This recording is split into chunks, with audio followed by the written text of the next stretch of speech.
He's America's most high-profile and influential spiritual leader. Pastor Rick Warren is a rock star when it comes to religion. Hello, Saddleback! You've seen him on the covers of magazines. He's the author of the blockbuster bestseller, The Purpose-Driven Life. But the bedrock of his fame, he's the founder and leader of one of America's largest mega churches. Good morning, Saddleback.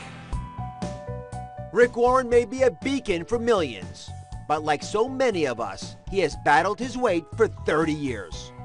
I've only gained 2 or 3 pounds a year, but I've been at this church for 30 years, so I need to lose 90 pounds. You know what? I have taken my body for granted. God says your body is the temple of His Spirit, so I'm supposed to take care of that. And that's a bigger motivation than just, I want to look good and I want to feel good. My next guest has brought spiritual guidance to millions and has helped so many. But for years, he was neglecting his own weight crisis. Until now.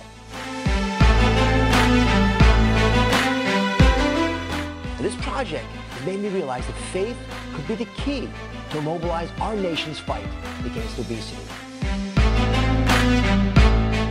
The first month and a half, our church has lost the equivalent of a 747 jumbo jet.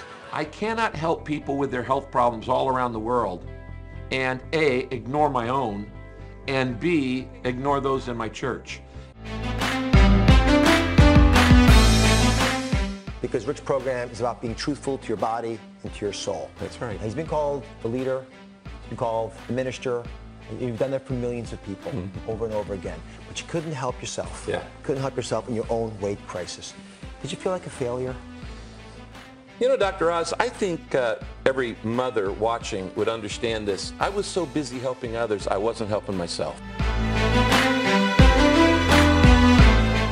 Now, I can't ask my congregation to get in shape when I'm such a poor example of this. I need to, as the Bible calls it, repent, which means to turn around, make a change. And we're going to start with physical health before we deal with financial, mental, emotional, relational, and all these others, because people don't have the energy to change the other areas of their life until they're in good shape. Give us, you know, the Bible and scriptures are literally filled with health advice. We just ignore it. You know, I'm all about purpose, and so the purpose for me moved beyond simply looking good and feel good. The truth is, fear didn't scare me. But when all of a sudden I realized, this is a gift that God has given me, my body, and if I don't take care of it, one day He'll probably say, what did you do with what you were given? And part of that was your body. We got a crisis in this country right now with adults and their kids being obese. Yes. So is God trying to give us willpower? Why isn't that happening? Why can't people go from point A to point B? I think this is one of the biggest myths that people have about getting in shape. Willpower is not enough. I've learned this as a pastor in every area of life. What you have to do is change the autopilot in your life. Now, the autopilot is the way you think. So this is the spiritual element that's actually missing in a lot of behavioral change, is that you cannot just change the behavior without the way we think affects the way we feel, and the way we feel determines the way we act. If you want to change the way you act, you got to start back here in the mind. The battle starts in the mind.